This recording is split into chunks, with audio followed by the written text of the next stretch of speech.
upon something and then we proceed. uMshushisi kunento afuna ukuthi ayibambenyana ngaphambi kokuthi siqhubeke. My question to you is, you've been cooperating from the boardroom up until the stage you were at the garage. Ulibele usebenzisana namaphoyisa yonke into ebathi uyenze yonke into ebathi uyikhulume ulibele uyayenza kufikela egarage. Cha Nkosi enkantolo. No my lord. As well as at Carltonville. Nase Carltonville. Ngangazi Nkosi enkantolo kiwe Carltonville ngibone sengikhona eCarltonville. I did not know that we were going to Carltonville. I just saw that we have arrived in Carltonville, my lord.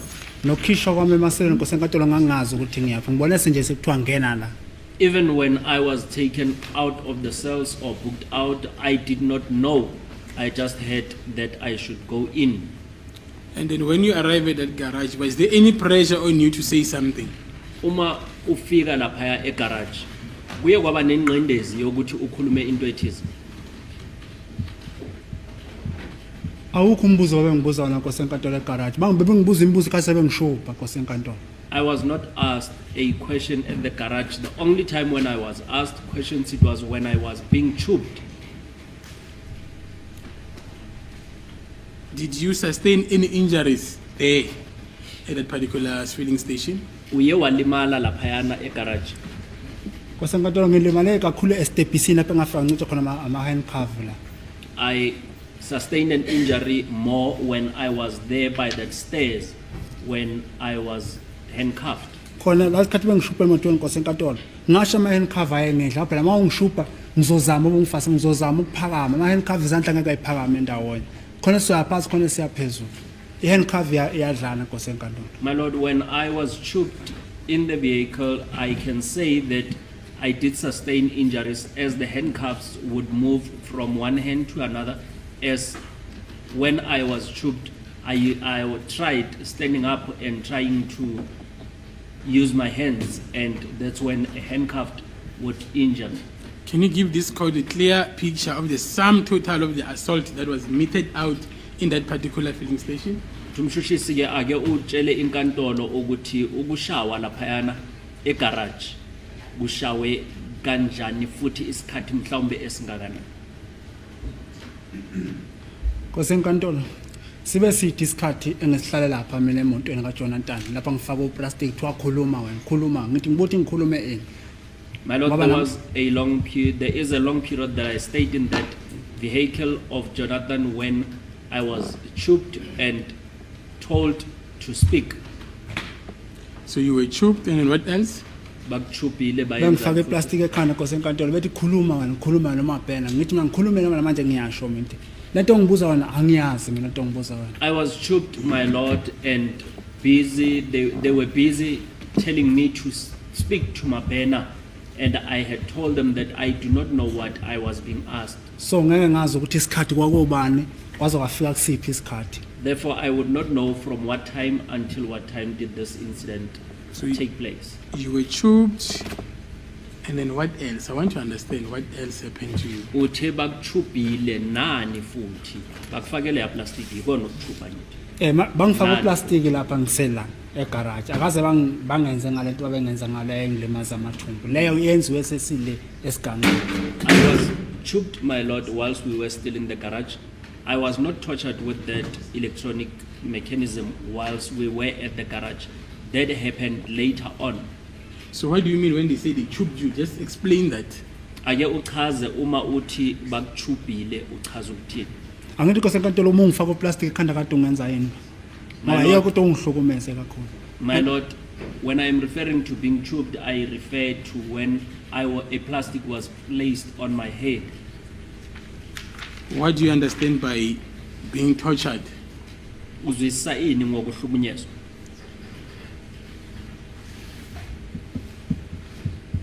Ngicela ungiphendula. Yini mhlawumbe ukuhlukunyezwa? Ukuhlukumeza ukwenza into ongayijwayelanga ongayazi nokufostela ukuthi yenza lento athi ngikhuluma ngiqamba amanga. Being tortured is doing something against your will and something that you do not know, or being forced to say something ukungishaya kosenkantolo ungishaya into engayazi ukungihlukumeza. And being assaulted for something that you do not know, it's also being tortured. So let me get this right. Were you being assaulted physically other than being choked? Manje ngaphandle kokuthi bakufakele ya plastic bebakade bekushaya nana ngezandla. Ngikhulumile phambi kosenkantolo zange ngikhahlela umuntu owayengishaya ngibona ngathi ngangishaya ubani phakathi kwabo ngoba uplastic mala umuntu eshaya uplastic athi khuluma eshaya ngizokhala empamala angiboni ukuthi ngishaya ubani la. My Lord, I was kicked and I could not see who kicked me. And as I was covered with a plastic, when a person slaps me, I would not see who is slapping me. Okay, now let us proceed.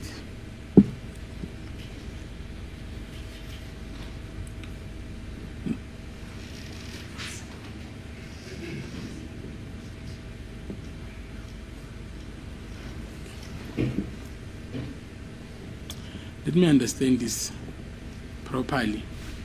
You just mentioned now that you also kicked. Uthi ke uMshushisi ake azwisise kahle uqeda ukuthi bebakukhahlela. Ngithe lapha phambi kosenkantolo angishongo ukuthi bangikhahlela. Mina ngithe lapha phambi kosenkantolo makhathi bengifaka uplastic lapha ekhanda ngangingaboni ukuthi ngibani kahle kahle oshaya mina la ngempama esihlathini. My Lord, I never said here in court that I was being kicked. Instead, when I was choked, I could not see who is the person that was slapping me. Okay, so let's proceed. Just kubeke. Yes, possible. Now you get into this Toyota Fortuner, the car start driving. Manje ke ungena lapha yana kwi Toyota Fortuner bese iyahamba imoto. Ngazi 18 kosenkantolo. Are you referring to the 18th? That's correct. Uthi yebo ye 18. Yebo kosenkantolo. Yes, my Lord. Could you tell how long did the car drive for? Ungasho ukuthi imoto ihambe isikhathi esingakanani? Maya kuphi mhlawumbe kosenkantolo. Where was the car going as you From when it departed the garage. kusukela ma isuka egarage? Kosenkantolo ngeke ngikwazi ukuqala distance emoto mina kosenkantolo ngoba makumnyama ngingabona ukuthi nguphi ngeke ngikwazi ukuqala lonto. I would not be able to estimate the distance, my Lord, as it was dark and I did not know where I was going. But you confirm that it did leave that particular area. Kodwa uyavuma ukuthi imoto iyahamba kuleya ndawo. Iphumile garage lapha engabona khona garage lapha ayihamba khona ngibona ukuthi ayihamba. Yes, the vehicle did leave the garage, but I did not know the area where it was driving at. And it is evidence that was presented in this court that the only other recorded stop, it was at Guy Gibson Avenue for only 9 minutes. Bufakazi buthi la imoto iye yamakhona ime laphayana eGuy Gibson Avenue imanje imizuzu eyishagalolunye.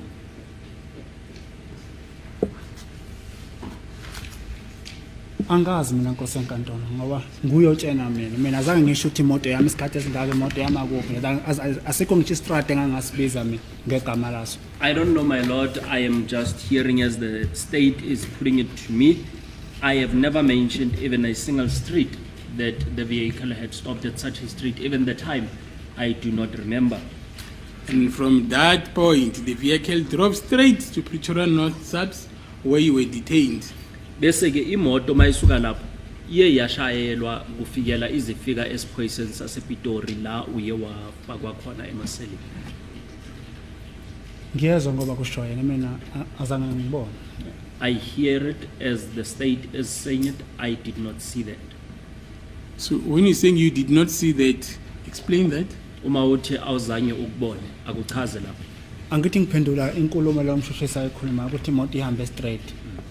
I am answering to what the state is referring to, that the vehicle drove straight to Pretoria North. So let me ask you, from that place where you say it is a dumping area, where did the vehicle go to? Manje kusuka kuleya ndawo la wena uthi kula bekade kulahlwa khona izinto imoto iye yayapi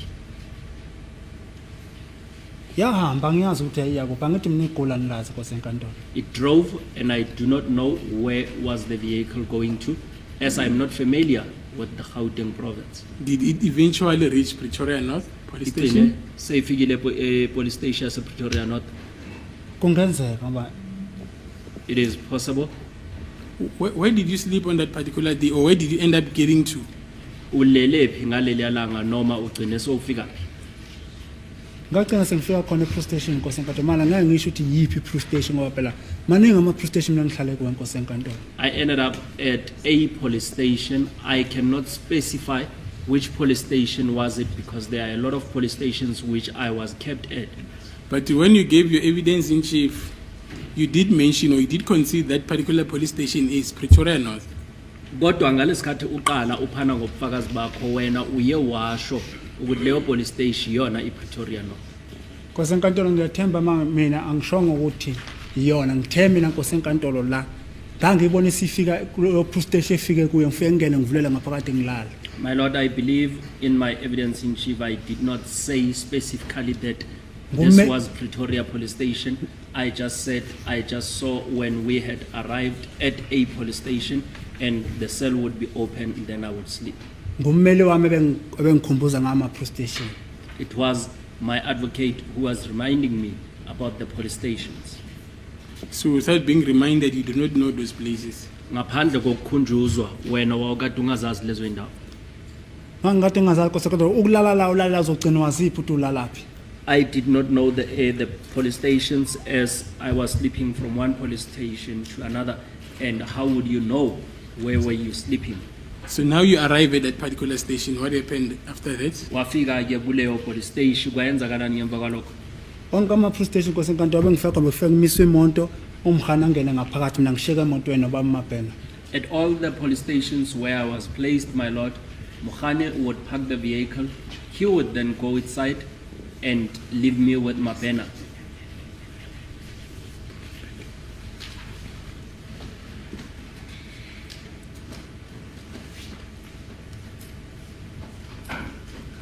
And according to Sergeant Mabena, you were booked in there at around 1:40 or 2:40 a.m.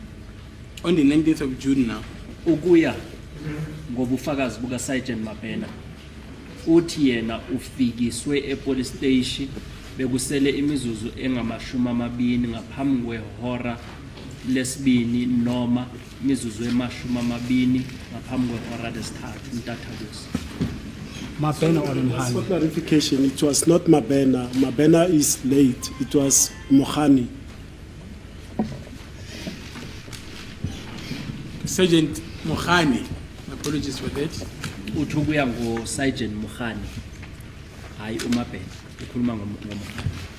uthi ucela ungiphindela ngiqale. Ukuya ngoMukhane uthe ufike laphayana esiphoyiseni ubukhwe ngo-22 noma ngo-22:03 Ntathakusa. angeke ngiphikisana naye kwasenkantolo ngoba nguye wayebhala mina ngibonanga ukuthi wayebhala ukuthini.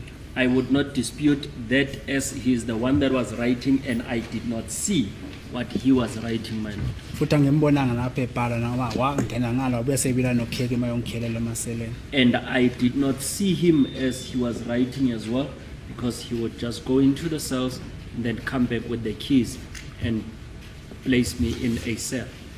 And the corresponding AVL record says that you're at Ben Fillion Street in Pretoria North. AVL iyasho nayo ukuthi wawukade useBelfen emgaqweni uBelfen la ePretoria. yebo ngiyezwa ngoba ngiwazi mina. Yes, I hear since I do not know that area. And then you were booked out again on the 19th of June 2020. Bakukhipha futhi nge-19 zika June 2020. yebo nkosenkantolo. That is correct, my Lord. That was the early hours of the morning. Ntathakusa. yebo ngiyezwa nkosenkantolo. Yes, I hear, my Lord. And then the GPS says that you were at Pretoria North Police Station.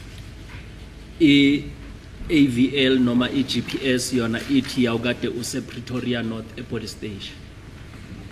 Yebo ngiyazwa Nkosi enkantolo ngoba kushoyo. Yes, I can hear that. That was around 10 to 5 in the morning. Uthi kwakade kusele imizuzu eyilishumi ngaphambi kwehora lesihlanu ntathakusa. Yebo ngiyazwa Nkosi enkantolo. Yes, I hear that. And then just start from there when you were booked out. 10 to 5 in the morning on the 19th day of June 2020. What happened from there? Qala ke lapho ngaleli suku le-19 zika June 2020 ekseni ngo 10 to 5 kwenzakeleni kusuka lapho. Ngiphumile Nkosi enkantolo emaseleni ngivulela ngoyomkhani. I went out of the cells as they were opened by Mkhani. Ngahamba ngangena emotweni lapha ngafika ngathola khona Sergeant Mabena naye. And I went into the vehicle where I found Sergeant Mabena. Mangifika lapho umkhani nawe endlula sengenile emoto esengena Mabena wangena ngapha ajwayele ukungena ngakhona ngapha lapha janje ungena ngakhona masingena lesa leya pro station. And then Sergeant Mkhani passed as he normally would do when we go into that police station. Wabuya ka wangena emotweni kwaseke ekhipha imoto sahamba. And then he came back into the vehicle. Angibonanga when we kodwa left. angibonanga ukuthi imoto yayihamba kuphi Nkosi enkantolo ukuthi eyiya kuphi. Ngayibona nje sifike imali lapha emakhona. I did not see where the vehicle was going to. I only started seeing it when it stopped. Okay, let's stop where it stopped. Let's just go back. At 2:30 in the morning on the 19th day of June 2020, an entry was made. Investigation back, Detective Sergeant Mokhane of National Cold Case Unit booked back one male suspect of murder on Nongoma case 163 of 10/2018, Bongani Ntanzi, SAPC 14/64/6 of 20, SAPS 14A CS 1266765 book back without any complaints or injuries. Uye wabhala ke uSergeant Mokhane laphayana ukuthi uma ekubuyisa laphaya epolice station ntathabusa yena ubhale ukuthi ubuyisiwe bongenazo ikhalazo futhi awukade ungalimazwanga noma wakade ungalimalanga. Nkosi enkantolo ngiyethemba ukuthi lento le ngoba ifunda uMshushisi uthi ibhalwe ngomkhanga akazange ngibuze mina lonto la kayibhalanga phambi kwami futhi la ngibona futhi alikho iphoyisa leza kimi lase police station ndazongibuza ukuthi nginesikhalo na khona into eyenziwe kimi wrong alikho. My lord, I believe as the state is reading it, it was written by Sergeant Mokhane. I was never asked, and there is not even a single police officer who came to me and asked me if I had any complaint or any injuries. Ngiyethemba lapha phambi kwenkosi enkantolo ngitshela inkosi enkantolo ukuthi lento le mina ngiqala ejele eprison eRamshana eRustenburg ngaphinde ngayibona lapha eHose Mapolo yokubuza ukuthi right unesikhalo. And I have also testified that I started seeing or hearing that do I have any complaints at Ramushane prison in Northwest and also had it here at Khosimampuru prison. Sir, Mokhane is not the person that wrote on this document. It was written there, the police station. He only signed that you were correctly handed. Uthi akusu Mokhane obekade ebhala laphayana. Yena uMokhane usayinile nje leya ncwadi ibhalwe abase police station ukuthi uMokhane ulethe umsolwa lo msolwa wayekade engenazo ikhalazo futhi angalimalanga uMokhane wasa. Ingakho nje phambi kwenkosi enkantolo ngithi mina angibonanga. That is why I am even saying I did not see. And then at 2:35, suspect charged, Detective Sergeant Mokhane of National Cold Case Unit charged one male suspect of murder on Nongoma case 163 of 10/6 of 2018, Bongani Ntanzi with cell 6406 of 2020, SAP 14A S 1266765. Uthi ke futhi ngalo lelo langa umsolwa yena wathweswa amacala noma icala leli laseNongoma. Nkosi enkantolo mina ngiqala ukuzwa lapho kuthiwa nginecala kwaNongoma. My Lord, it was my first time hearing here in court that I have a matter in Nongoma. Nkosi enkantolo mina ekhaya ngigida ingoma. Lapho ngigida khona ingoma kusokucela onke amaphoyisa. Iphoyisa lakwaNongoma, iphoyisa lasemahlabathini, iphoyisa lakwaceza, iphoyisa lasengoma. Alikho iphoyisa ngakho ngisho inkosi imbala isuka ikhona inkosi lekhothen. Ngiyamangala makuthiwa nginecala ngalo. Labantu ngaba bangibophi ngani ngoba phela ngihlale ngibiziwa ngapha ngespeaker. My Lord, at home I normally go to a dance festival wherein there are a lot of police officers, there are kings, even the late king was there, and there's always speakers.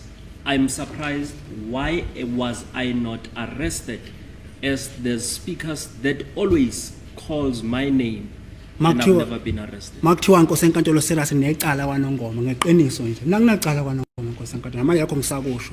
If seriously I had a pending case in KwaNongoma, my Lord, I am confidently saying I do not have any outstanding case in KwaNongoma. I did not ask you for that, but thank you for that information. Evidence led in this court is that there were regular cell inspection or visits where detainees were asked if they have any complaints. uMshushisi bekangakubuzi lokho kodwa uyabonga futhi kuye kwabhalwa nokuthi ubufakazi buzile la enkantolo ukuthi kwakade kuvakashelwa amaseli mihla namalanga kuyohlolwa ukuthi banazo na ikhalazo labantu laba ababushiwe. Nkosi enkantolo angizange ngibe nevisit emaseleni. My Lord, I've never had any visit in the cells. Thank you. 10 to 4, and then you are booked out now. Then take me through the booking out of 10 to 4 by Detective Sergeant Mukhani of National Cold Cases Unit with one male suspect of murder as per Nongoma case, Bongani Ntanzi. Ngo 10 to 4 ke usuyakhishwa ke laphayana eselini kuthiwa icala wakade kuyilelana la kwaNongoma uthi ke umazise ukuthi kwenzakeleni ke uma sisokhishwa laphayana eselini ngo 10 to 4. Bangihambisile Nkosi enkantolo kwenye indawo engayaziyo. They took me to a certain place which I did not know. Lapho engafika khona kukhona abantu ngathi babephethe amabhodi la lapho esangena khona beme gateini la khona becula ingoma bephethe amabhodi. And I found that there were certain people standing there by the gate holding boards as we were going into the gate. Nakhona ngafike ngahlala emotweni. And even at that place I remained in the vehicle. Can you describe that place that you were taken to? Akuchaze leyo ndawo ewahanjiswa kuyo. Imoto Nkosi enkantolo ingenile mayingene yangena nje yafika yama phakathi naphakathi kuma parking nje khona nje. The vehicle went into the parking lot and just stopped in the middle of the parking lot. What can you see from the nearing place, or what can you see, or what can you observe? Wawukade ubonani laphayana eduze kuleya ndawo? Ngangibona ngathi indawo yakhiwe nje mina ngazi phela kwakhiwe ngoba akaze ngiphume emontweni Nkosi enkantolo. Indawo nje yayi nawa ngapha kune gate kubiyiwe nangapha yabona kubiyiwe. Ngoba nabantu bagcwele lapha khona bagcwele lapha namavena ayangena ngazi ukuthi kuphi. I just saw a building which had gates and there were other vans that were going in. I do not know what was that place as I was in the vehicle.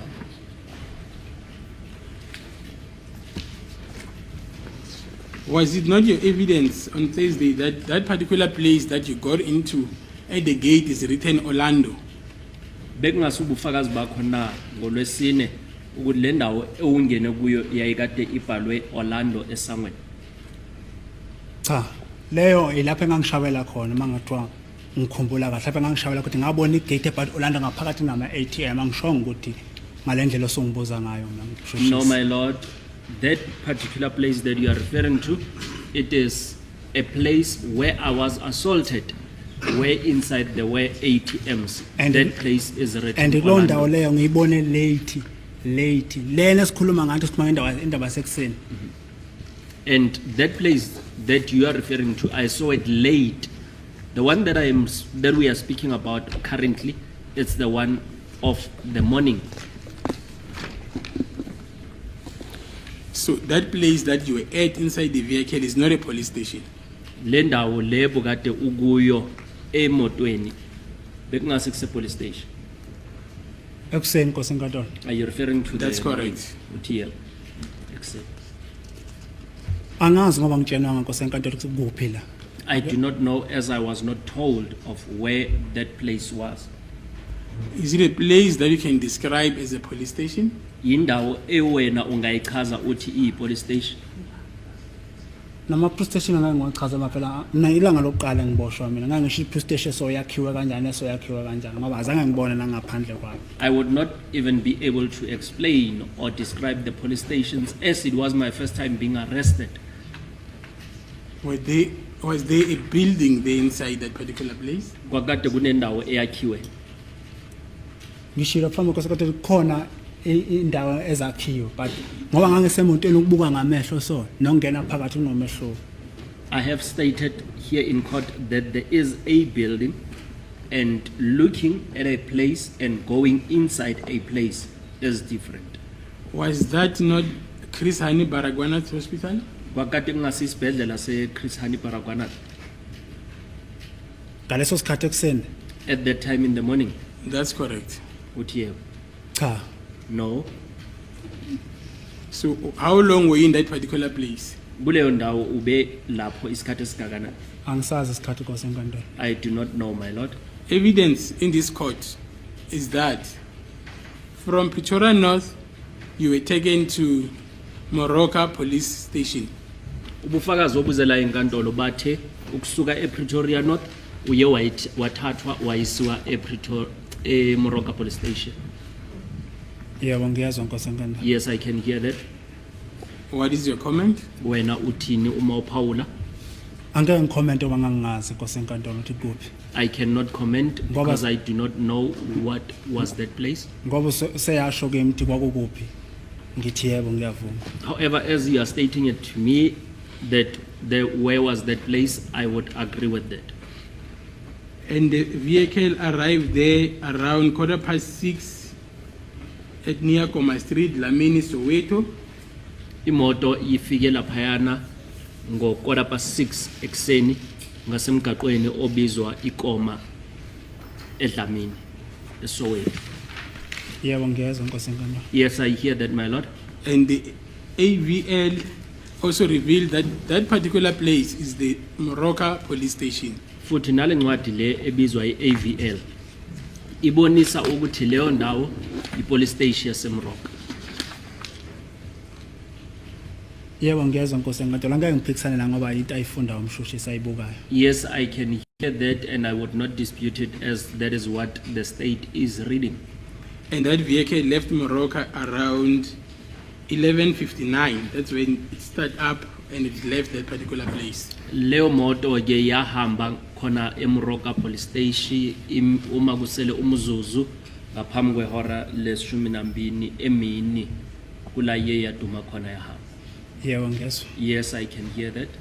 And it was in that particular place where Constable Jonathan from ekhoneni Metro Police SWAT unit handed you over to Colonel Rapadu. Ingaleso sikhathi la uConstable Jonathan owasisiphoyiseni semetro ye ekhoneni yena uye wakunikezela ke ku Colonel Rapadu. La phambi kwenkosi enkantolo ngiphinde ngasho ngathi mina ubaba lo ngimbone emini ethathwa kuphi le ayethathwa khona ngangazi ukuthi isibhedlela noma yini lapha ayethathwa khona hayi eksena ngaze ngidibana lo baba eksena. My lord, I have testified that this gentleman, I only saw him in the afternoon where he was taken. I'm not sure whether was it at the hospital or what, but I have never seen him in the morning. And then we'll get back to what happened between you and Colonel Rapadu. And then this vehicle, from this police station, it drove to court in Vosloorus. Uthi ke imoto le sizobuyela lapha la ukuthi kwenzakele emphakathi kwakho nalokho. Imoto leyana kusuka lapha police station iye yashayelwa yafika court yase Vosloorus. Yebo ngiyazwa ngoba nguyongiholayo. Yes, I can hear as you are leading me.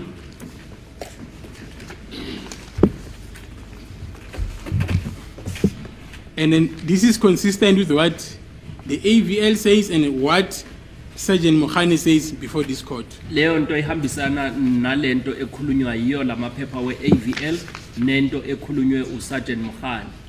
Yebo. Yes. And it's also consistent with the cell registers at the cell register of Vosloorus court. Uthi yahambisana futhi neregister yamasel wasenkantolo yase Vosloorus.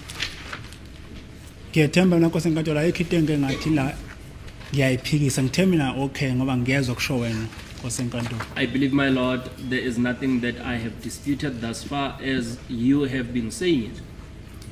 So you're not disputing it. Awuphikisani nayo lento elibele khulunywa uMshushisi. Lokho angitshena khona ngathi ihambisana nokwamasela ngangithi mina ngiphethe phepha la ngibone. Nguye oleda mina. What you are saying, that it also corroborates that information that is on the cell register, I cannot dispute as you are leading me, and I do not have any document in front of me.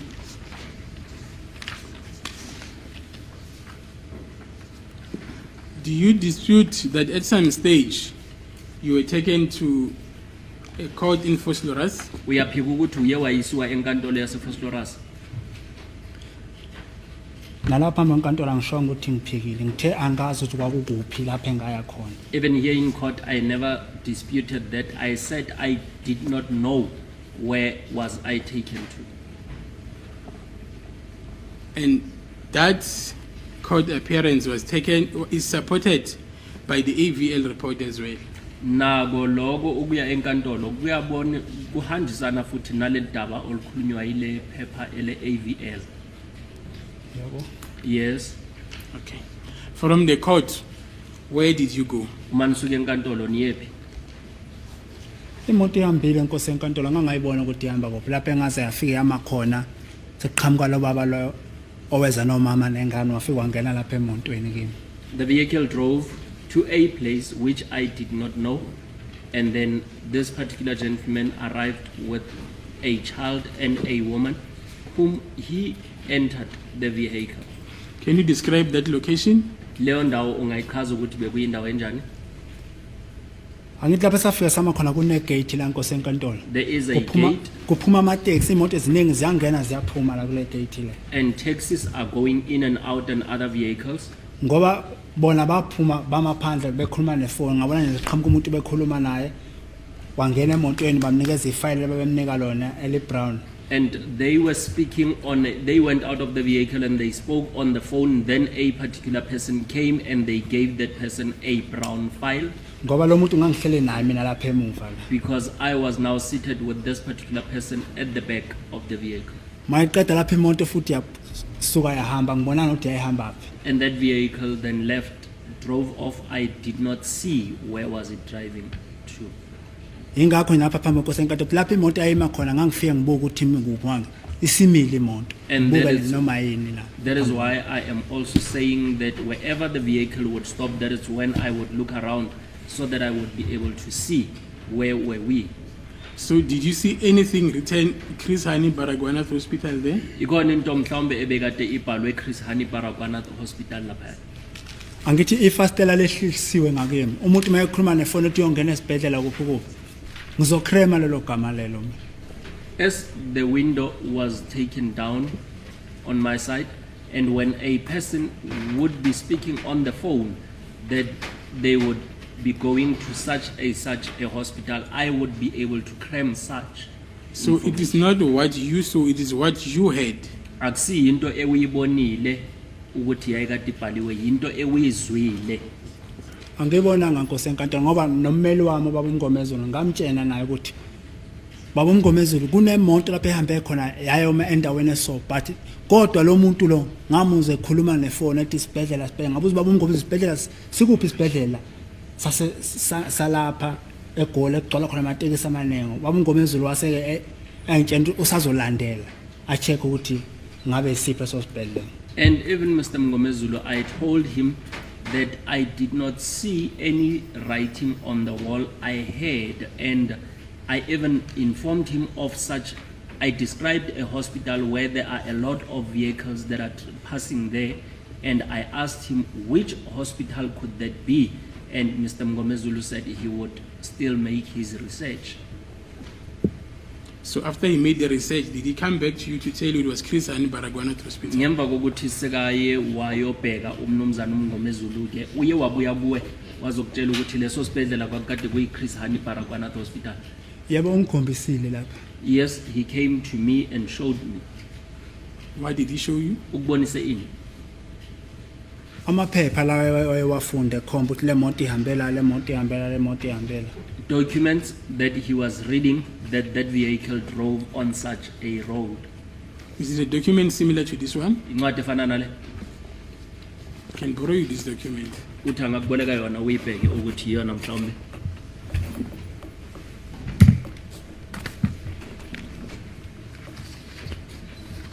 Ngani masingaqala ngapha. Can we page through? Yes.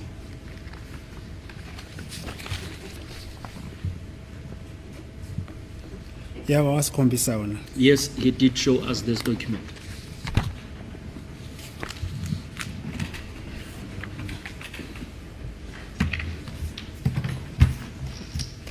So he did show you this correct document. Ukubonisile le ncwadi. Ungibonisile mayekhomba ethi nakho nala. Yes, he did show me, and he was pointing at places or areas where the vehicle drove. So it is also your evidence before this court that this vehicle stopped at that particular place. Nawe ubufakazi bakho ukuthi le moto iye yama kuleyo ndawo. Angishongo njalo Nkosi enkantolo mina lokho angikwazi ukuchaza ukuthini. Angithi mina ngangitshelwa ngobaba uMngomezulu. I did not say that, my lord, as I do not know what does the AVL report speaks to, and I was just told by Mr. Mngomezulu. Let us move away from what Mngomezulu told you. On the date in question, did this vehicle stop at that particular area? Uthi asukeke kuloko obaba uMngomezulu wakutshela kona. Ngalelo langa imoto leyana iye yama na kule ndawo le ukhuluma ngayo. Lapha engithi yama khona ama parking. Are you referring to the place where there were parking lots? No, at the place where you overheard them saying it's a hospital. Uthi le ndawo le ubezwe bebakade bekhuluma bathi kusesibhedlela. Iye yama na imoto khona. Ngiyethemba yima ngitshela Nkosi enkantolo ukuthi imoto yafika yama kuma parking endaweni eso. I believe I am the one that has said it in court that the vehicle stopped at such a parking lot. At the place that you heard is a hospital. I want to get you right. Uthi ufuna ukuzwa kahle ukhuluma ngendawo le ebokade uthi uzwe ocingweni bakhuluma bathi kusesibhedlela. Sikhuluma ngakho Nkosi enkantolo. Yes, that's the very same place. But according to this document that Mr. Mngomezulu showed you, there is no way recorded that this vehicle stopped. Uthi ukuya ngale liphepha akukho la kubhalwe khona ukuthi imoto iye yama.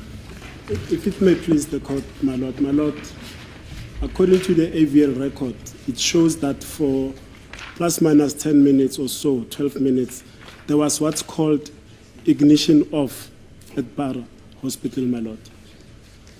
Where's the court, please? Yes, Mr. Siranda. My lord, as far as I'm concerned, the vehicle went to GPS unlocked, not So stopped. it's a difference. Yes, GPS unlocked. Yeah, GPS doesn't mean it stopped. According to you, sir, you, Mr. Yes. Bandi, Sibanda. GPS unlocked does not mean the vehicle locked, it's stopped or stationary. And you, Mr. Pidi, you say it means it stopped. My lord, we'll have to revisit it to see whether there was a Sir, odometer just asking reading. because I want to Yes. understand. Yes. According to you, the vehicle stopped. According to my understanding, my lord, that Fine, is yeah, it. that's all. As the court pleases, my lord. Mr. Dupré did explain the meaning of GPS unlock, my lord. Escort, please. So yes, that is the version that I put to you, that the vehicle, according to this record, it did not stop, and as per the evidence of Mr. Dupré, uthi iyona into akutshela yona ukuthi ukuya ngobufakazi obukhona la enkantolo obuze ngomnumzana uDupré imoto ayizange ime kule ndawo le uthi kuthiwa bakade kusesibhedlela. Kosenkantolo imoto yama lapha kuma parking. Yama sangena straight kuma parking yama. My lord, the vehicle stopped at the parking lot. We went in and it stopped. Kuleya parking kosenkantolo imoto zendlula la. Ngemo amateksi ayaphuma la imoto indawo ehlala ibhizi amateksi ayapipita pipi amateksi angena lapha. And that is a very busy road where there were taxis as well, and taxis were moving in and out of that area. yes, then the vehicle then go past that place now in the afternoon. What happened next? Uthi imoto ke seyadlula kuleyo ndawo emini bese kuyenzakalani ngemva kwalokho? Ehambile nkosenkantolo ngoba ubaba lo wayesengenile emontweni lapha ngihleli naye ngemuva. The vehicle then drove off as that gentleman had now went into the vehicle. Yahamba yaziyoma lapha engathi yama khona lapha ngafika ngabona khona igate ebhala ukuthi Orlando gate. And it went and stopped at a particular place which I said it was written on the gate Orlando. And then any identifying features of that place? Kwakade khona enye into mhlawumbe ebekade ungayikhomba ukuthi nale ngiyibonile noma la kunani. Angithi inkosenkantolo imoto mayimile ibuke egate ngala ngaphakathi nangibona khona ama ATM ngala ngaphakathi. My lord, as the vehicle had stopped by the gate, inside I saw ATMs. Ngoba lento le ngathi ayigrethiwa indunduma ngapha ngiyibone sengiphumile emotweni lakhathi sengizoma ngapha. Lapha ngangishawela ngakhona. And where there was something that was grated, which was a hill sort of, I saw it as I had went out of the vehicle and I was assaulted. According to the AVL report, that vehicle never went anywhere near Orlando. Uthi ukuya ngobufakazi lobu be-AVL imoto ayizange isondele ngase Orlando. Kosenkantolo mina ngikwazi ukuphendula lokhu kwelokho za emoto ngoba ngishilo nalapha phambi kwaSouth angiyazi indaba zemoto nemoto anginayo angikwazi ukuthi imoto ihambe kuphi yinto engitshena nalapha phambi kwenkosenkantolo. My lord, I would not be able to respond on what is written on the AVL report as I do not know about vehicles, neither do I have a motor vehicle, and I do not know where that motor vehicle had went to. And interesting enough, the place where you said you cannot dispute when I say it's Moroka police station, where it went to in the morning, is the very same place it returned to in the afternoon. Uthi enye into nayi ke la imoto ibekade iye khona ekseni eMoroka police station. Uthi nasemini iye yabuyela khona lapho eMoroka police station. Angaze nqabe nkosenkantolo. I did not dispute that.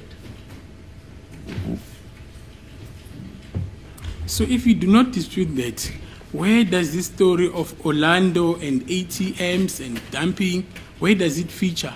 Uma ingabe awukaze wanqaba lokho le ndaba ye-Orlando nama ATM nama nala kade kunendawo le OTI kade icreatiwe ingenaphi manje? Angithi ngikhuluma nkosenkantolo indawo le ngafike ngakhishwa kuye emotweni ngama.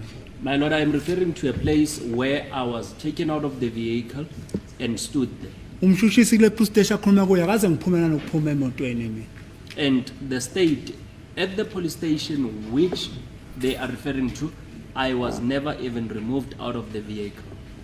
And then I'm putting it to you that the same place where I say you were at in the morning, it is the very same place, according to the AVL, that you returned to in the company of Sergeant Mokhane and Sergeant Mabena. Uthi uyakutshela ke uMshushisi ukuthi leyo ndawo lebo kade ukuyo ekseni yona leyo ndawo obokade ubuyele kuyo emini labo kade uno Sergeant Bongani no Sergeant Mabena. Ngiyethemba Nkosi enkantolo la ngikhulumile ukuthi kule ndawo ebengikuyo ngiyile kuseni. Ngaphinde ngaya sekuthiwa khona amaphepha engawasayinanga sengisuka lapha bengade ngishawela khona. I believe, my Lord, I did mention that that same place which I went to in the morning, I did go even in the afternoon as they had. I was informed that there were documents which I did not sign after I was assaulted. Let us go slowly. So you confirm now that in the morning you were taken to Moroka police station as per evidence in this court. Utasambe kancane uyavuma ukuthi ekseni uye wayisiwa eMroka police station njengoba ubufakazi busho njalo. Ngithe phambi Nkosi enkantolo angazi mina ngoba igama ngangingalazi. I said I did not know the name of that area. Ngoba kusho yena ngizothi yebo. However, as the state is saying it, I would agree. And then now you're saying that because the paperwork was not complete, you were taken back there in that particular police station. Manje uthi bathe ngoba kunamaphepha ongawagcwalisanga uye wabuyiselwa kuyo leyo police station. Yebo sengisuka esigangeni lapha ngangishawela khona kwakuthiwa ngisayine khona. Yes, after I had went to that open field where I was assaulted, and that's when I was told to sign. So let me get this right. From Foslora's court, you went to that place, return Orlando. From that particular place, return Orlando, you went to back to Moroka police station.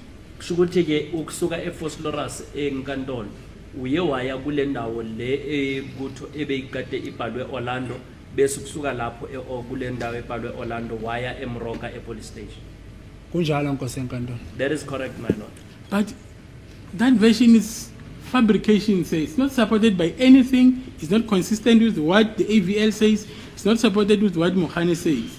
Uthi leyo ndaba ewuyishoyo wena uyaziqambela ngoba abukho ubufakazi obushoyo ukuthi nihambe kanjalo. Nayo iAVL ayisho ukuthi imoto ihambe kanjalo noma uMbongani naye uma ephana ngobufakazi akazange asho ukuthi nihambe kanjalo. Ngiyethemba Nkosi enkantolo ngoba ngimlapha nje ngizokhuluma mina into eyenzeka kimi. Bengithele lezi indaba zeimoto lezi mina ngizazi Nkosi enkantolo ukuthi isandla sokudla isandla sonxele isiphi la angizazi lezi indaba zeimoto lezi. I believe, my lord, I am here to testify about what happened. This part of the vehicle I would not know it, as I would not know whether it turned left or right. Let us proceed now. Now the vehicle is at Moroka police station. Where did the vehicle travel to? Imoto mayisese iseMroka police station yona iye yaqhubeka yayapi. Maqedwe Nkosi enkantolo imoto ihambile ngangayibona ukuthi ihamba kuphi ngoba ngaze ngayibona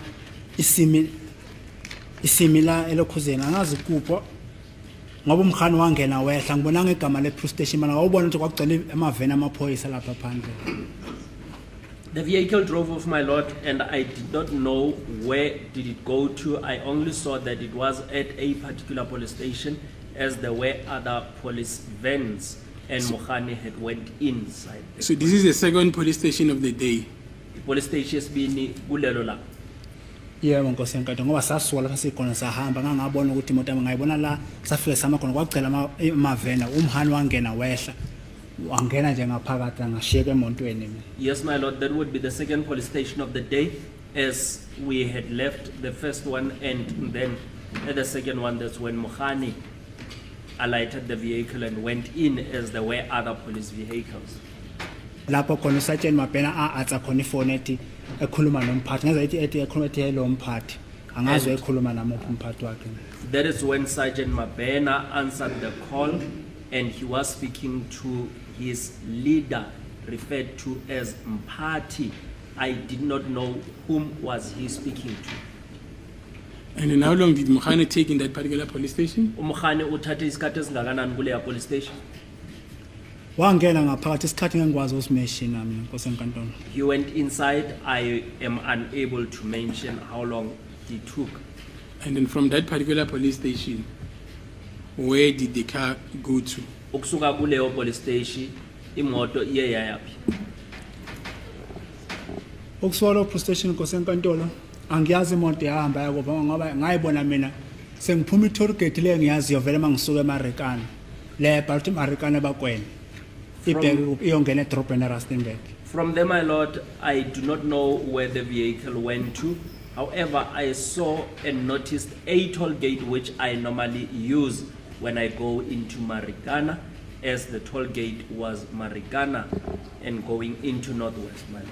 It was put to Sergeant Mukhane on the 15th of November 2023 on page 63 of the record that near Ring Road around 1522 that the instruction of accused 2 is that at the time when he was taken out of the motor vehicle next to those steel pipes, steel tanks, he was tortured and electrocuted with a device. Kuthiwa ke nge-15 zika November 2022 umnumzana uMukhane ngalesikhathi ela ephana ngobufakazi yena uye wabuzwa ukuthi umsolwa ngalesikhathi engase Ring Road ngo 22 minutes past 3 yena umsolwa uthi uye washawa wahlukunyezwa futhi wayenzwa washiswa nangalento le kade ikhipha into yogesi lento ebekade isetshenziswa le ngathi nogesi.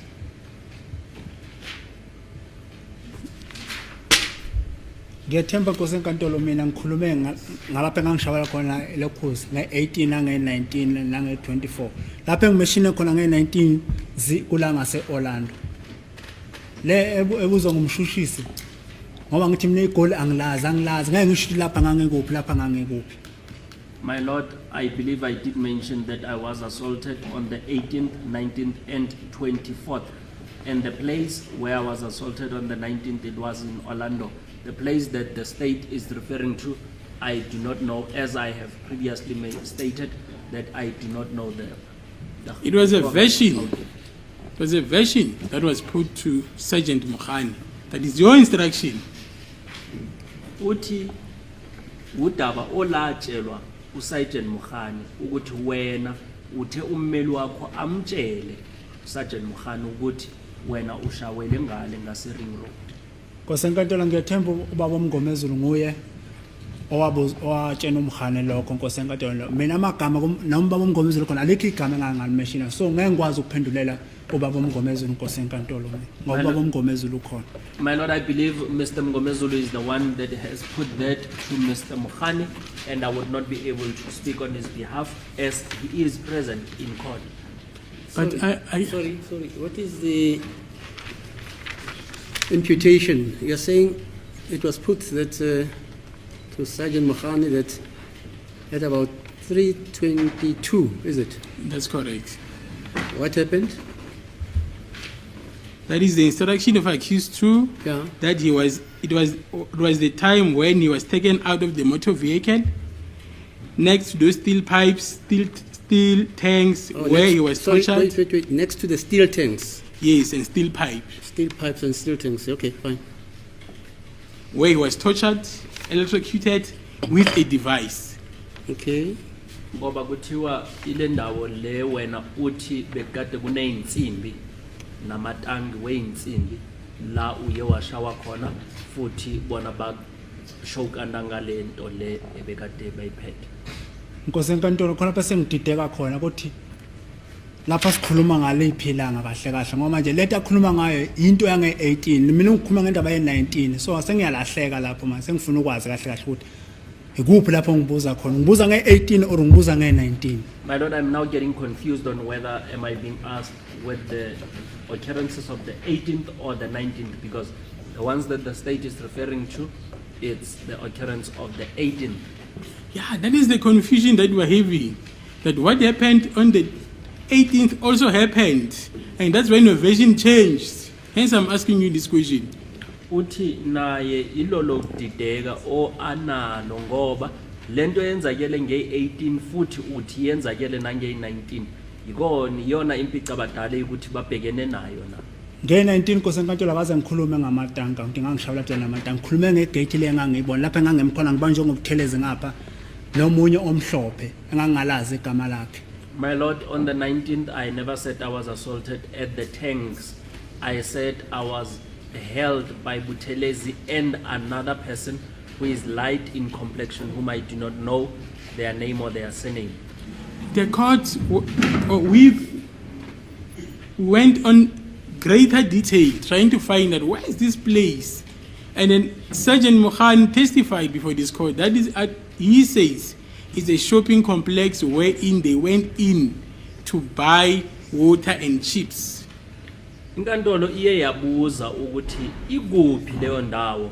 Sergeant Mohan yena uye wathi yindawo la kuthengiswa khona la ukuthi baye baphuma bayothenga amanzi nama chips. Angeke ngiphendule Nkosi enkantolo itoka Mkhani. I would not respond on what Mokhani had said, my Lord. And then furthermore, on the question of water, it was also taken further by your counsel to say that when you electrocuted with this device, there was water involved. Futhi ummeli wakho uye wathi ngalesikhathi beze bebekushisa ngalento lebe bekade beyiphethe futhi namanzi wayekade ekhona. Amanzi yebo ayekhona abangithela ngawo ngithi. Yes, there was water that I was poured with. Now let us conclude this version. Did it happen or not happen on the 19th of June 2020, around this time that I've alleged? Uthi asiqedeke le ndaba le. Le ndaba iyenzakele nge 19 noma nge 18 zika June ngaleso sikhathi sika 1322 1522. Nkosi enkantolo mina ukushubhwa ngoplastic qalo nge-18. My Lord, I was firstly choked with a plastic on the 18th. Lapha engangithela khona ngamanzi ngize ngibona amathanka la ngangiwabona ngwabukela phesheya lapha. And that is when I was poured with water as I saw those tanks which I saw from a distance. Lapha engathela khona ngamanzi okokuqala lokho. And I was poured with water for the first time. Ngelanga lesibili lapha ngangimkhona phambi kwegate la ngangilibona ukuthi lalibhalwe Orlando. The second day it's when I was near a gate which was written Orlando. Lapha sekukhona khona lo baba lo ngangigibela emotweni babo raphatha kuthiwa ngisayina amaphepha la ngangingawazi Nkosi enkantolo. And there is when there was this particular gentleman whom I did not know, and I was informed that he was Rapadu, and I was supposed to sign documents which I also did not know.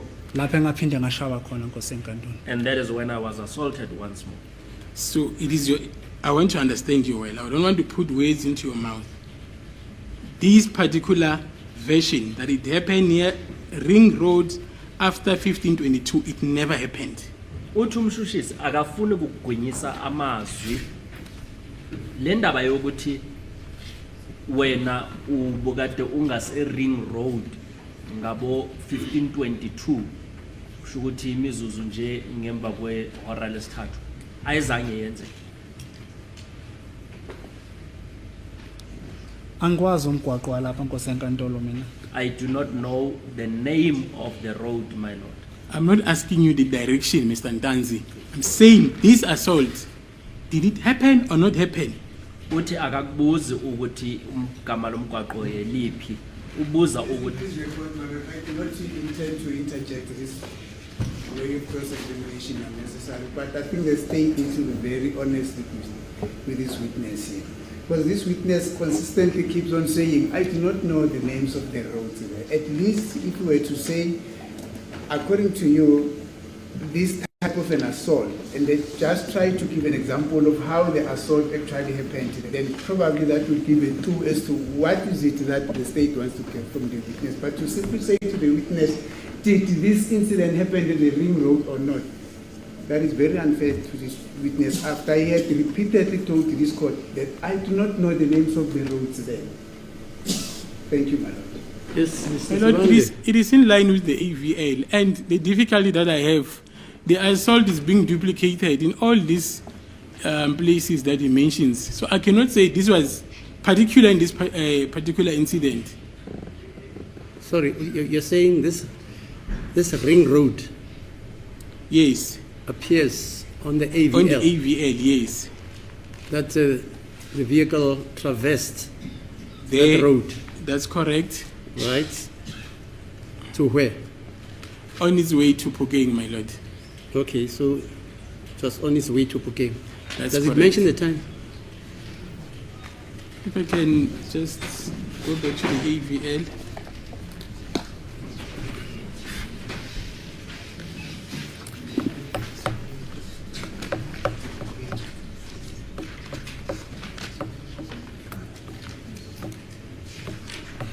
It says 2020-06, 1915, 22 minutes and 32 seconds, access idly near Ring Road, Newmarket Park, Albertine.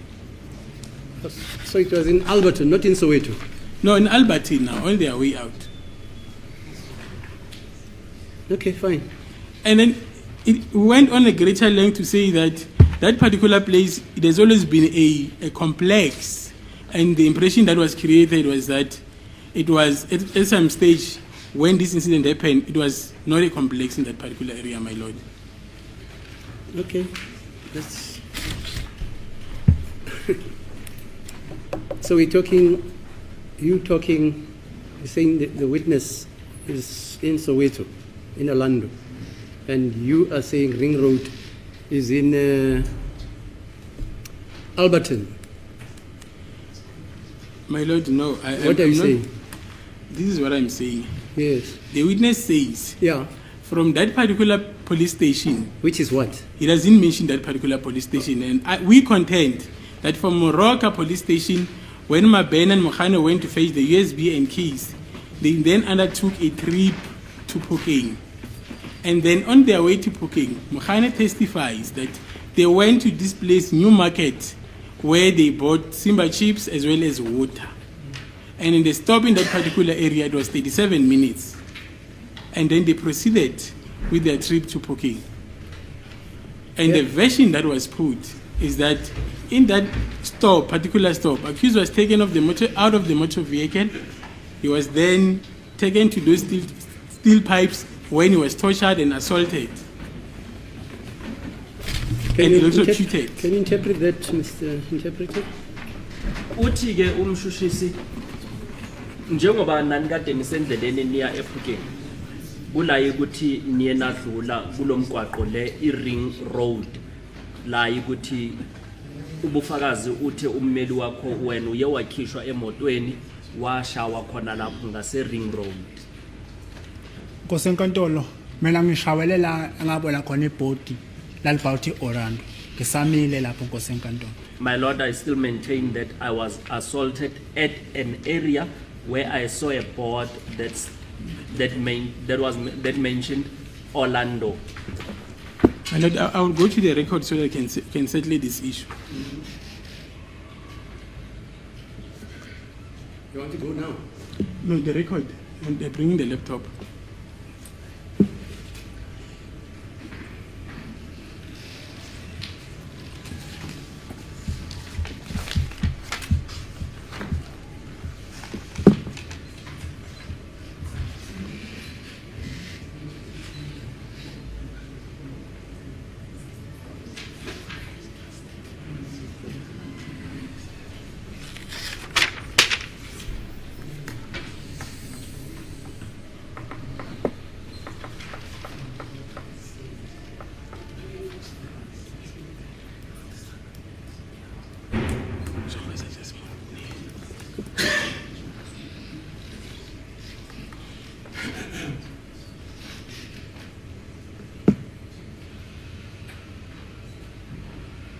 Okay, I'll start reading from Page?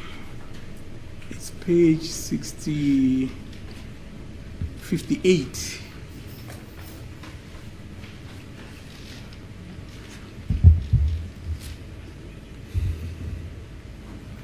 Mr. Mgomezu, let me clarify. Hello. Page 58, the date? 15 November 2023. 15 November 2022. 23. Sorry. Okay, fine, yeah. Mr. Mgomezu, let me clarify this for you. For you to have a better understanding, do you see 1417? Is it 1417 or 1412? Mr. Mokhane, yes, I can see it. where it reflects Ring Road, New Market. Mr. Mukhani, yes. That place is in Albertine, Mr. Mgomezulu. Mr. Mukhani, I'm listening. Which off-ramp, if you were driving from N3, you were going to take when you were going to Albertine? Which off-ramp were you taking? Mr. Mgomezulu, may I put it in this way? When you're driving a vehicle, at times you see these boards, but you forget them. I see a board, however, I will not recall today on what was written on the board. So let me move to page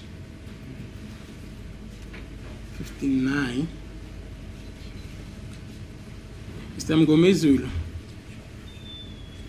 what I wanted to give clarity on is the fact that... Same day, sir. Remember, I'm not looking at the record. Is it the same day? Yes. The 15th still? Indeed so. Okay, fine. Okay. Mr. Mgomezulu, what I wanted to give clarity on is the fact that when you drove from Fosloras on A3, it is not the same off-ramp that you used to join New Market, but it is not the same off-ramp.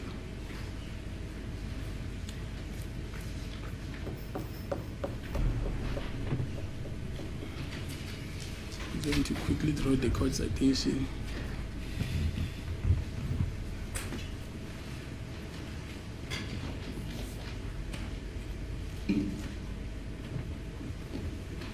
Okay. On the proceedings of the same day, 15 November 2023, on page 63 now. Yes, here's the relevant section. Mr. Mgomezulu, to 1522, and the car was on excess idly. Do you see that, Mr. Mukhani? That is correct. Yes. Then, in between those times, it is a period of 40 minutes. Do you see that? Are you stating that's Mukhani? And then Mr. Mgomezulu, that is the instruction of accused 2, that was the time when he was taken out of the motor vehicle next to those steel pipes, steel tanks, where he was tortured with that electrocuted with a device. That was the time. Okay.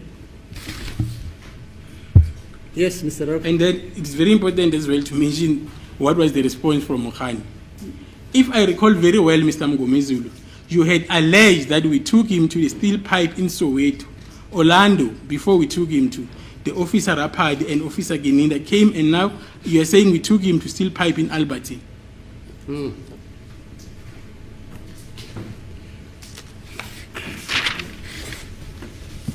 there was an objection, my lord, for this. Yes, Mr. PD, any comment? My lord, the objection was raised by my learned colleague, Mr. Munisi. But You don't enter any we objection. cannot dispute what is on record, my lord. You can't dispute that. Yes. Okay. Yes, Mr. Munisi, they say you can't dispute. He says he can't dispute what is on record. Yes, madam. I was only saying that let the state be fair to the witness as to what incident are they actually referring to. It has been cleared up. It hasn't cleared up. Okay, thank you. Yes, sir. I really wanted the interpreter to also interpret to the accused person what I've read. uMshushisi ke usanda kufunda laphayana izinto ebekade ummeli wakho Mngomezulu ebuza umnumzana uMkhani ngazo.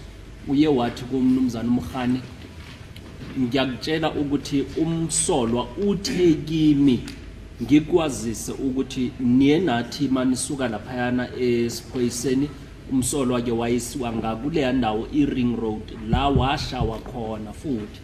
Mnumzana uMkhani thema kaphendula wathi into engimangazayo ukuthi bewuthe umsolwa ushayelwe eOrlando la kuneyinsimbi, manje usewuthi ushayelwe eRing Road eAlbertine. Uthi enye into ukuthi bekade belibele kuphikisana ngayo, manje uMshushisi bekade ngokwazise ngayo. Ummeli wakho uthi ngeke ayiphikise leyo nto leyo njengoba ibhaliwe ukuthi ngey 15 zika November 2023 kuye kwakhulunyiswa ngayo leyo ndaba leyo. Yebo Nkosi enkantolo. Yes, my lord. Do you have any comment regarding that version? Ikhona into ongathanda ukuyiphawula ngalolo daba ebekade libekwe ummeli wakho ukuthi wena uthe kuye abuze uMkhani. Cha Nkosi enkantolo ngeke ngikwazi ukuphendula ubaba uMgomezulu. Ngiyethemba mina ngoba ngemla ngishile isigameko lapho engangishawela khona Nkosi enkantolo. No, my lord, I would not be able to respond on behalf of what Mr. Mngomezulu had said. I believe, as I testified here, I have mentioned the places where I was assaulted. Ngoba nomgwaqo anzange ngize ngumeshini mithi lona umgwaqo so lona indlela eso cha ngithenje indawo zezangizazi ngangibona ngemoto lapho ifika ime khona Nkosi enkantolo. Because, my lord, I also did not mention the name of the road. I have only mentioned that I was assaulted at such a place where I saw the motor vehicle stopping. So now, in conclusion, that which I have read, that incident that I've read from the record of the 15th of November 2023, it never happened. Manje uma sekagoqa uMshushisi uthi le ndaba le ayifundile le yange 15 zika November 2023 ukuthi ummeli wakho uthe kuMogani wena uthe ushayiwe lapha eRing Road eAlbertine ayizange yenzeke. Ngiyethemba phambi kwenkosi enkantolo sengisicacisile indawo engashawela kuzo mina. I believe I have explained the places where I was assaulted. Ukuthi ubaba uMgomezulu uyibeka kanjani phambi kwenkosi enkantolo angeke ngikwazi ukuphendula ubaba uMgomezulu Nkosi enkantolo. On whether how Mr. Mngomezulu has put it on record, I would not be able to respond on that, my lord. Okay, and then lastly, on this aspect, you're answering in relation to places where you were assaulted in, and I understand why you're saying that because you're not familiar with that area. But this particular assault, it never happened after, at least after you've been to Moroka police station, after you've been to Orlando, this never happened. Uthi okugcina ngale ndaba ngemva kokuthi sowubuyile eMoroka police station sowudlulile nase Orlando awuzange ushawe futhi. Nkosi enkantolo ngiyethemba sengikhuluma kaningi lapha engangishawela khona phambi kwakho Nkosi enkantolo. Methi akaze ngishawe angizwe ukuthi uqonda ukuthini uMshushisi mina. Ngoba namanje lokho ngishile phambi Nkosi enkantolo ngoba ngilapha nje ngoba angisiye ngisho umuntu ogangayo. Inhliziyo yami ibhlungu Nkosi enkantolo. My lord, as I have stated before this court many a times, that where was I assaulted, and my lord, as I am even standing here, I am heartbroken or in pain because I am not a criminal. You see, your previous answer now invites me to ask you more questions. Uthi manje impendulo le yakho sanda kuyiphana ngayo manje yenza ukuthi abuze eminye imibuzo eminingi. Ukuthi Nkosi enkantolo ngendlela leyo ekhuluma kimi ibhlungu kimi. Methi akaze ngishawe. My lord, it's because the way the state is putting it to me that I was not assaulted, it's painful. Okay, let's confine ourselves to the 19th of June 2020. Uthi asikhulume ngeindaba zenge-19 June 2020 sibambe khona lapho kuyi-19. Before you answer, I want a stage where you have left the police station. Now you are, as you put it, you saw the car in the vicinity of Bakwena toll gate. Uthi ke ufuna uchaze la senihambile e-police station ubone imoto seyifika ngaseBakwena toll gate. Yebo ngoba i-toll gate engiphuma kuyo noma ngiyeMarikana ngidlula kule toll gate ngiyahamba ngiyapha bengihlala khona eFreedom Park mangikade ngisendlini kaButhelezi ngiphuma kule toll gate ngetekisi ngiyayazi. Yes, my lord, that is the toll gate that I regularly use. I know it as even when I would go home where I used to stay, I used to pass by that toll gate. Okay. Even when I go to Marikana. Let's do this simple exercise. In conclusion, you were assaulted at near engine garage, correct? Uthi ushayiwe ngase engine garage. Yebo nge-18. That is correct, on the 18th. And then the vehicles moved to a dumping area on the very same night you were assaulted? Imoto yahamba yaya ngasendaweni la kulapha khona izibi ngalo lolo suku washawa futhi. Yebo Nkosi enkantolo. That is correct. Then you were assaulted in this place near the ATMs at Orlando. Washawa futhi ngasendaweni le ngaseduze nama ATM eOrlando. Nge-19 angithi. That was on the 19th. That's correct. Yebo, I'm Nkosi glad enkantolo. we're still together. Uthi uyabonga ukuthi nisahambisana indlela yonke. And then the first time when you were assaulted, it was somewhere at near Ring Road, Newmarket. Okwesine uma sewushawa kwakade kungase Ring Road eNewmarket. Okwesine, okwesi-4. Yes. Azange ngithi mina ngashawula okwesi-4, ngishawe kathathu mina Nkosi enkantolo. I never said I was assaulted 4 times. 4 See, times. I said I was assaulted 3 times. Z18, It was on the 18th, Z19, on the 19th, Z24. and on the 24th, man. That's correct. My Lord, you see, we're almost reaching the end of the day. Can we adjourn until tomorrow for further cross-examination? What's the time there? It's 3:20. Okay, fine. Let's adjourn then. uMshushisi ke sizobuya kusasa azophendula kuzibuzo.